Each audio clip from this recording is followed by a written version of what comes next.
Você vai começar a ler o novo romance de Ítalo Calvino, Se um Viajante numa Noite de Inverno. Relaxe, concentre-se, afaste todos os outros pensamentos. Deixe o mundo à sua volta se dissolva no indefinido. É melhor fechar a porta. Do outro lado, há sempre um televisor ligado. Diga aos outros, não quero ver televisão. Se não ouvirem, levante a voz. Estou lendo, não quero ser perturbado. Com todo aquele barulho, talvez ainda não tenham ouvido. Fale mais alto, grite. Estou começando a ler o novo romance de Ítalo Calvino. Estou lendo Ítalo Calvino, Se um Viajante numa Noite de Inverno. E eu acho que esse livro vai ser um favoritado meu deste ano e talvez um dos melhores desse ano. Eu tô na página 44 e é um livro que brinca muito com a própria linguagem de ser leitor, o que é meio genial e meio frustrante, porque a gente começa sendo leitor do livro do Ítalo Calvino, Ser um Viajante no Inverno, e o leitor está lendo um livro que não está completo. E no outro capítulo a gente recebe um outro livro que fala sobre outras coisas, sobre uma mala. E depois volta pro leitor, tipo assim, mas não acabou aquele livro. Tá confuso, tá? As imagens, as páginas estão trocadas e você tá na mesma coisa que o leitor. Porque você também é o leitor. Bom, Ítalo Calvino, você é genial. Inútil dizer-me que não mais existem cidades de província, que elas talvez nunca tenham existido, que todos os lugares se comunicam uns com os outros instantaneamente, que a ideia de isolamento só pode ser experimentada durante o trajeto de um lugar a outro, isto é, quando não se está em lugar nenhum.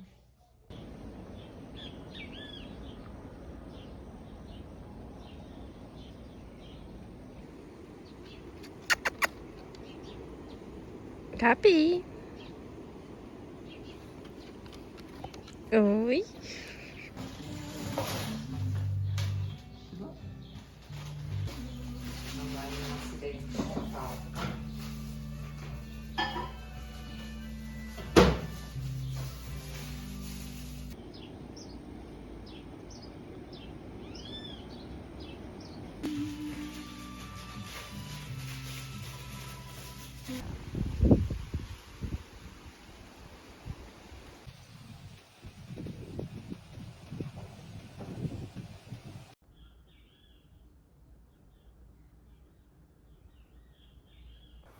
Updates. Estou ainda lendo este, eu tô na página número 100, eu acho. E a gente já passou por novas histórias, então assim, a cada capítulo que se chama capítulo, a gente acompanha o leitor. E a cada capítulo que não se chama capítulo, é uma nova história que esse leitor tá procurando a original, que é a primeira que ele leu, que é Se um Viajante numa Noite de Inverno, do Ítalo Calvino. Ou pelo menos é denominada disso. Então, nas outras, ele tá, tipo assim, tentando achar a continuação dessa primeira história e se envolvendo com outras histórias que não são essa. E a gente é o próprio leitor nesse caso, né? A gente não é exatamente ele, porque nesse caso ele é um leitor masculino. E ele conhece essa outra leitora, que também tá atrás dessa história, que não parece dar muita bola pra ele no começo, mas não sei se não vai rolar um romance entre eles. Eu tô passando água micelar, porque ontem eu passei rímel um pouquinho e eu não tirei. E daí eu sinto que tô um pouco acumulado. Isso aqui é da minha mãe. Eu acho que ela gosta muito dessas águas micelares pra passar no rosto. Acho interessante. Hoje é Dia dos Pais, a gente comeu comida já. Eu fui pra praia hoje de manhã, mas não pra ficar na praia porque tá frio. Continuei lendo, assim, quase a manhã toda, depois que a gente voltou, até a gente almoçar. Eu tô achando muito interessante, tá? Eu tô notando muitas coisas, de verdade. Eu queimei um pouco do meu nariz, como vocês podem ver. E ele tem uma forma de escrita muito interessante, porque assim, tem a escrita do leitor, né? dos capítulos que são capítulo 1, capítulo 2, capítulo 3, e tem as escritas, que são uma diferente da outra, das histórias que esse leitor tá lendo para descobrir a primeira. Particularmente, eu entendo porque ele tá obcecado pela primeira.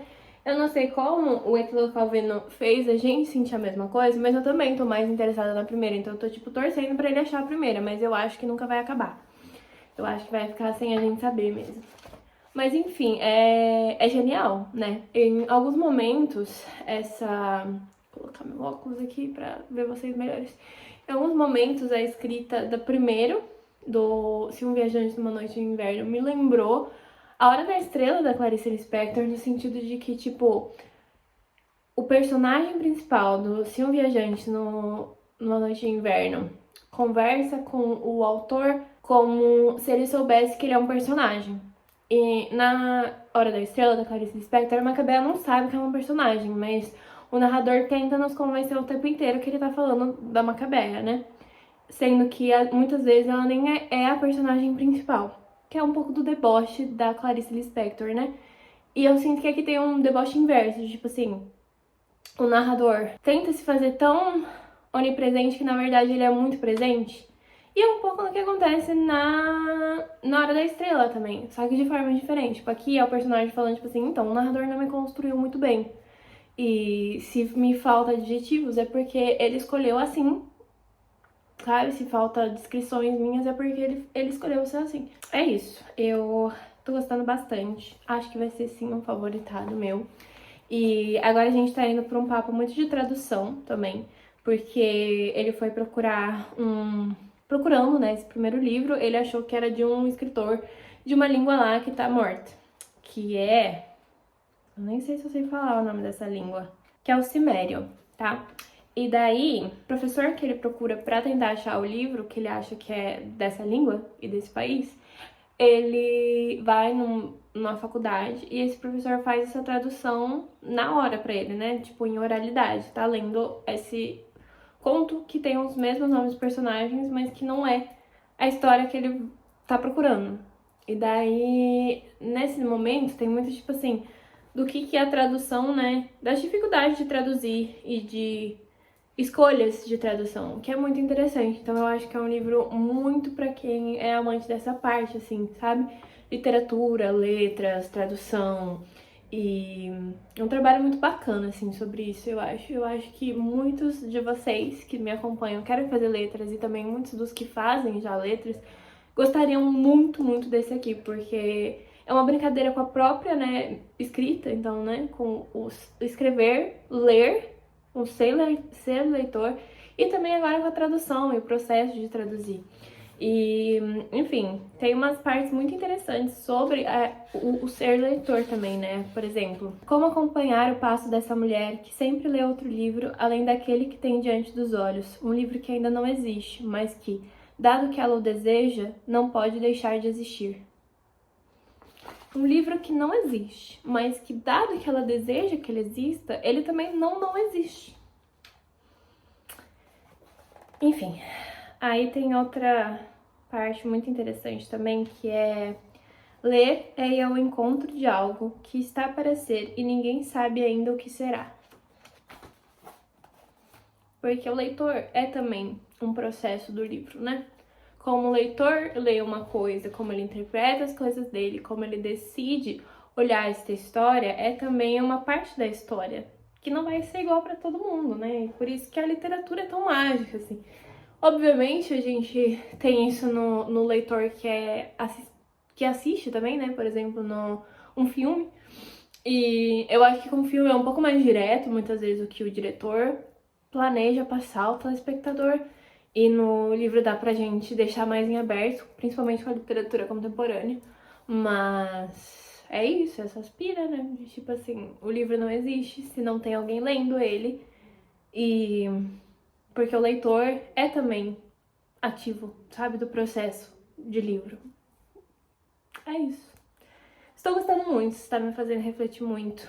E faltam poucas páginas. Eu acho que são uns 273, mas vai muito rápido. Então, muito provável que eu termine hoje mesmo. E daí é muito rápido, né? Faz muito tempo que eu não tô viciada num livro assim. Obrigada, Ítalo Calvino, obrigada. Quer dizer, só que falta nada de sagu.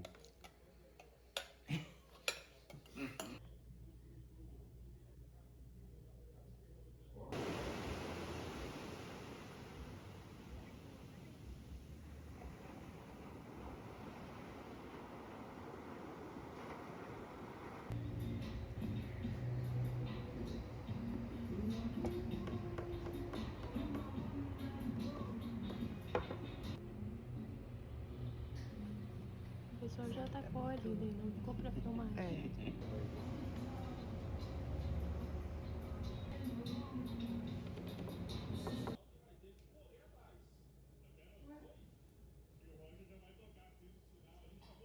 Oi, gente. Minha família está falando na sala. Eu peço perdão. Mas eu queria atualizar pra vocês sobre a leitura. Eu acho que vai ser a última atualização até o final do livro, que daí eu vou fazer, eu acho que amanhã de manhã ou agora de noite. Mas eu estou na página 212, então faltam umas 50, 60 páginas pra terminar. E eu queria dizer que chegou num momento em que eu anotei algumas coisas pra falar com vocês, porque chegou num momento muito perto de algo que eu já disse. E chegou em momentos em que definem, né? E é muito engraçada essa brincadeira do Ítalo Calvino de um ciclo que cada vez entra mais nessa brincadeira do leitor lendo outras novas histórias e o narrador, tipo, zoando, né, da nossa cara.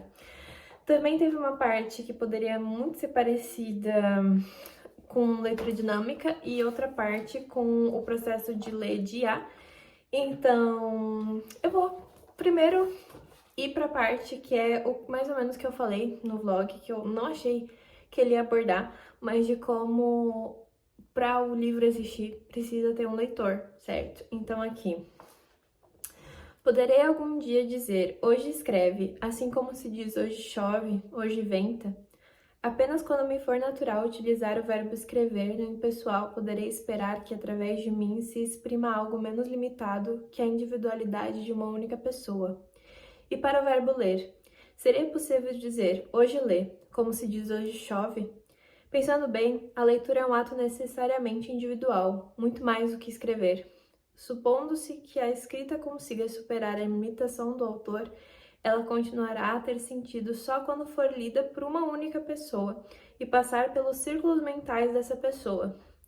Só a possibilidade de ser lido por determinado indivíduo prova que o que está escrito participa do poder da escrita, um poder fundado sobre algo que ultrapassa o indivíduo. O universo se expressará a si mesmo na medida em que alguém pode dizer, leio, logo, escreve. E esse é um trecho, né, da página 188 dessa versão aqui, da Companhia das Letras, que tá linda, né, que é capa dura e tem esse negócio, lindo, fica lindo na estante, tá? Eu tenho uma parte só pro Ítalo Calvino dessas edições da Companhia das Letras. É uma coisa muito letras, né? Muito que se discute em letras, então por isso eu reforço de como é um livro que deveria ser lido para todo mundo que faz letras e que ama letras e literatura no geral, mas também é um livro muito para conversar com o leitor, né? Ele tem essa conversa muito única de quem é leitor de verdade vai entender esse livro de formas que talvez muitas pessoas não entenderiam, sabe? Que não tem esse amor por ler, sabe? De verdade, assim, porque tem umas pessoas que leem pelo, tem interesse nesse aqui, então vou dar uma lidinha. Mas assim, quem compartilha do amor da leitura, eu acho que precisa ler esse livro, sabe? Eu acho que tipo, deveria ser um clássico para nós, né? E eu acredito que todo mundo que tá aqui nesse canal ou compartilha do amor do ato de ler ou quer começar a ter o ato de ler. Então, fica muito de minha indicação até o momento, tá? Isso aqui. E a luz tá fazendo assim porque depende de como é o movimento. Peço perdão, gente. E, enfim, a outra coisa que me lembrou a IA foi que agora a gente está conversando com o autor. Um dos autores desses livros em que ele não achou o fim, né? Então a gente agora tá indo pro autor pra perguntar, tá, mas qual que é o livro, no final das contas?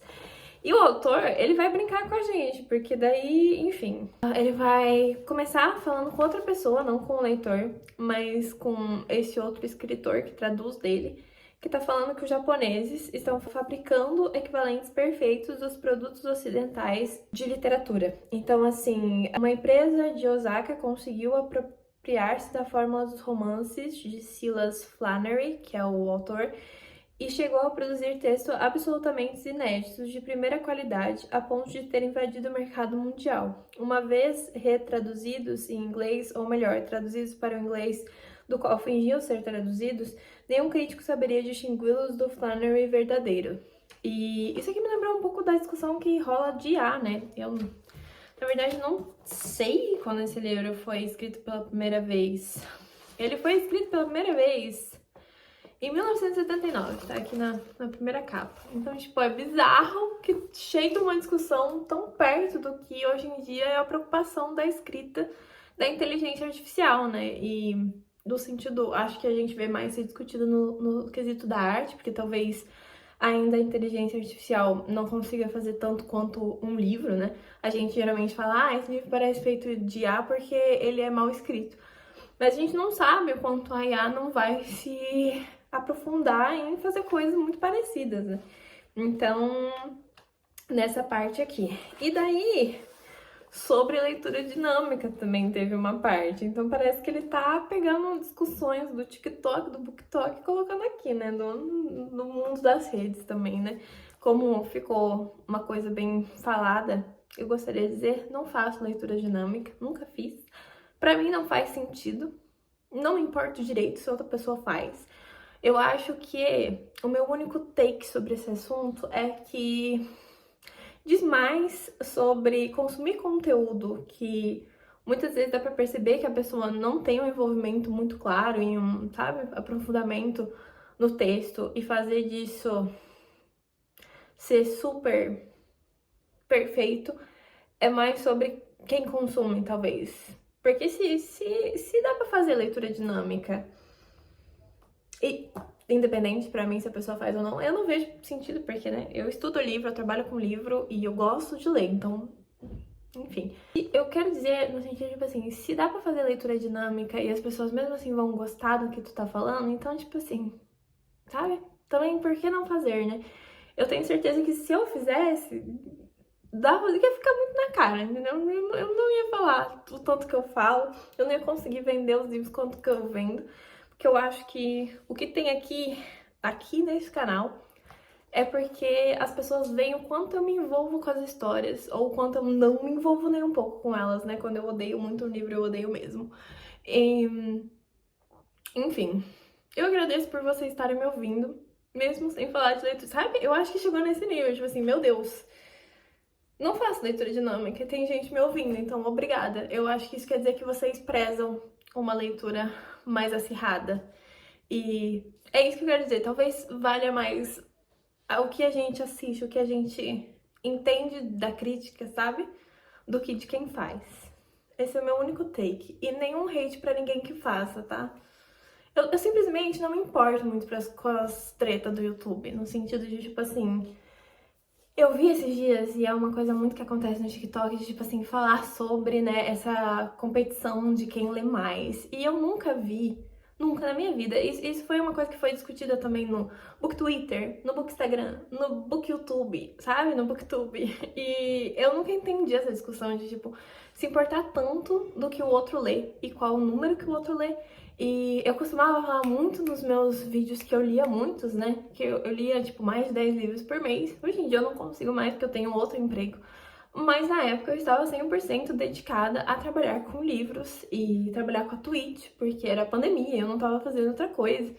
E tem também uma crítica muito grande em quem lê muito. E eu acho isso muito bizarro, porque é uma comparação de tempos de vida que eu não vejo em outros lugares. Tipo assim, se você vai no mundo dos cinéfilos, eu não vejo as pessoas, tipo assim, nossa, mas você viu 4 filmes no dia? Como? Você viu mais de 30 filmes no mês? Como? E eu sinto que daí as pessoas veem isso como uma competição, se a pessoa lê muito. Não é uma competição, sabe? Tipo, Eu acho que é isso que eu quero deixar para as pessoas que criam conteúdo, para quem assiste. A gente não vê tanto, porque eu posso falar tanto da pessoa que às vezes lê pouco, porque eu ando assim agora que eu trabalho. E eu também já teve anos que eu li 3 livros por ano, né, antes de ter o canal.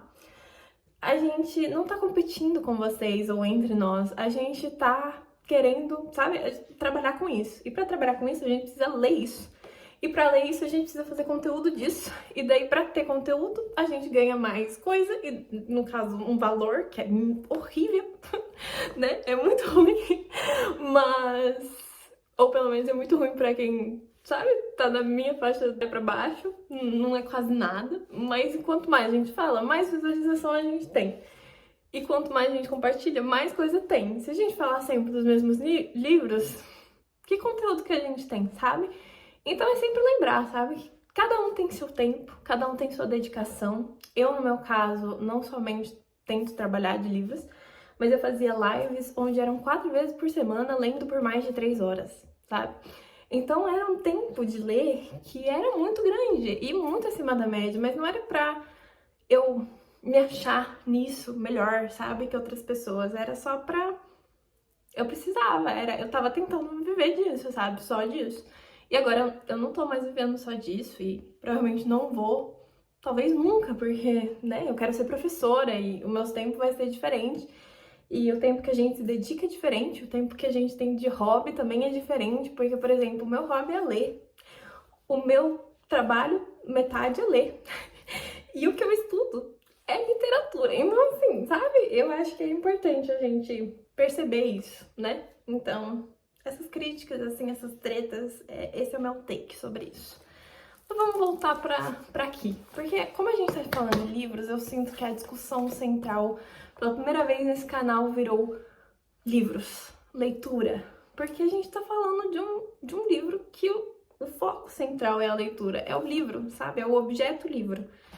Enfim, aqui apareceu uma take de leitura dinâmica, em que a gente tem uma personagem, que é a irmã da leitora, em que o que ela faz pra ler, ela procura na internet, tipo assim, quantas palavras tem, quais as palavras, tipo um chat GPT da vida, ela coloca assim, quantas vezes, quais as palavras que mais aparecem, quais as palavras que menos aparecem, que daí ela entende da escrita e ela entende do assunto. E daí ela dá alguns exemplos.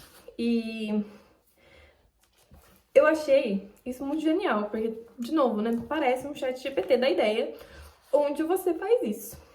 Posso de imediato dispor de uma leitura completamente acabada, disse Lotária, com inestimável economia de tempo. O que é de fato a leitura de um texto, senão o registro de certas recorrências temáticas, certas insistências de formas e significados? A leitura eletrônica me fornece uma lista das frequências, o que me basta para ter uma ideia dos problemas que o livro propõe ao meu estudo crítico. Naturalmente, as frequências mais altas são as registradas pelas listas de artigos, pronomes, partículas. Mas não é nisso que detenho minha atenção. Concentro-me logo nas palavras mais ricas de significado, aquelas que podem dar uma imagem bastante precisa do meu livro. E daí o autor fala assim, ó, a ideia de que Lotária leia meus livros desse modo me cria problemas. Agora, toda vez que escrevo uma palavra, já a vejo submetida à centrífuga do cérebro eletrônico, classificada por frequência ao lado de outras palavras que não sei as quais possam ser, e pergunto a mim mesmo quantas vezes a utilizei. Sinto a responsabilidade da escrita passar por todas essas sílabas isoladas. Tento imaginar as conclusões que podem extrair do fato de que utilizei essa palavra umas 50 vezes. Talvez seja melhor apagá-la. Enfim, eu queria trazer isso pra vocês só pra mostrar o como esse livro, apesar de ser de 1970 e poucos, é completamente atual. E o quanto ler sempre vai gerar as mesmas polêmicas. A gente vai sempre estar nesse ciclo. Independente de BookTok, de BookTube, de Book não sei o quê. E não. E eu proponho que a gente fale mais do objeto, que nem esse livro aqui, sabe? A gente fale mais do livro, o livro. A gente faz desafios no mundo literário como criadora de conteúdo literário, tipo assim, o que a gente lê em 24 horas? É mais pra falar do livro, do objeto, do que realmente... E brincar, sabe? Tipo assim, nossa, quanto que será que eu consigo ler se eu dedicar um dia inteiro de leitura? Mas não é uma competição. Eu não quero que pareça que é uma competição. É só isso. Eu andava... Foi votado por vocês no Instagram que eu fizesse outro vídeo, né, Eu tento fazer um por ano, pelo menos, do 24 horas lendo, que eu acho um desafio legal, eu acho que é um, tipo assim... É tipo uma noite de pijama pra mim com livros, é assim que eu vejo, tipo assim, um dia que eu dedico às coisas que eu mais amo, que é ler. E daí, às vezes eu leio livros muito bons, às vezes eu leio livros muito ruins, às vezes eu leio livros que eu tô há muito tempo rolando pra ler, mas que eu fico, meu Deus, vou ler nessas 24 horas, sabe? Pra mim é importante, e pra mim é legal. E pra mim, como vídeo, funciona como uma noite de pijama com vocês, um dia inteiro com vocês, né? E eu tô pra gravar um. E eu fiquei pensando se depois dessa discussão de literatura dinâmica não ia ser um problema, mas é isso. Acho que esse vídeo antes nem foi planejado falar sobre isso, eu nem ia tocar nesse assunto, mas eu acho que ele foi importante para tal. Eu anoto muitas coisas, gente, olha só, tudo que tá dobradinho é o que eu acho maravilhoso, ou o que eu acho interessante, enfim, são muitas coisas. Por fim, eu quero mostrar pra vocês o quanto esse livro é irônico e brinca com, né, a ideia de estou escrevendo um livro onde o leitor vai ficar sempre lendo coisas inacabadas e eu sou genial por isso. Mas enfim, o leitor conheceu esse autor e agora esse autor vai ter a ideia de fazer esse livro.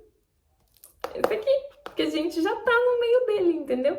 Então, assim, refleti sobre a minha última conversa com aquele leitor. Talvez a intensidade de sua leitura seja tamanha que ele já no início aspira toda a substância do romance, de modo que não sobra nada para o resto. Comigo isso acontece escrevendo. Faz algum tempo, todo romance que me ponho a escrever se esgota pouco depois do início, como se ali eu já houvesse dito tudo o que tinha para dizer. Veio-me a ideia de escrever um romance feito só de começos de romance. O protagonista poderia ser um leitor, que é continuamente interrompido. O leitor adquire um novo romance, a do autor Z, mas é um exemplar defeituoso e ele não consegue ir além do início. O leitor volta à livraria para trocar o volume. Poderia escrevê-lo todo na segunda pessoa, você, leitor. Poderia também incluir uma leitora, um tradutor falsário, um velho escritor que mantém um diário similar a este. O Ítalo Calvino, ele tá rindo de mim. E eu tô rindo de volta com ele. É sobre a magia de ler, gente. Esse livro é sobre a magia de ler. Estou no último capítulo do livro. E agora eu tô com pensamentos de coisas que eu acho que esse livro tá começando a me deixar meio maluca. Então eu tô pensando coisas e tipo assim, pensando, será que isso é um plot? Será que eu estou doida? Enfim, eu vou me gravar com vocês.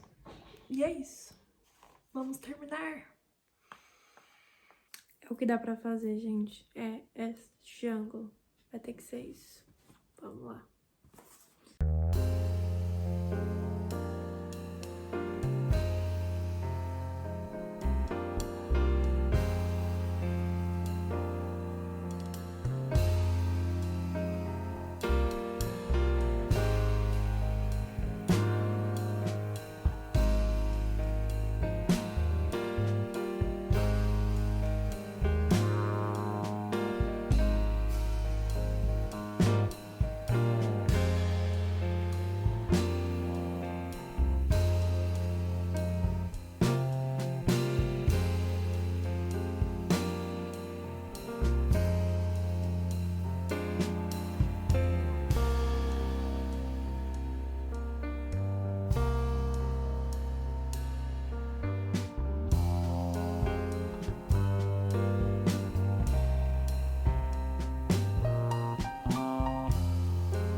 Muito bom. De verdade, é um livro para que todo mundo que ama literatura e leitura lê. Leiam. Por favor, leiam. Só mais um instante. Estou quase acabando Se um Viajante numa Noite de Inverno, de Ítalo Calvino.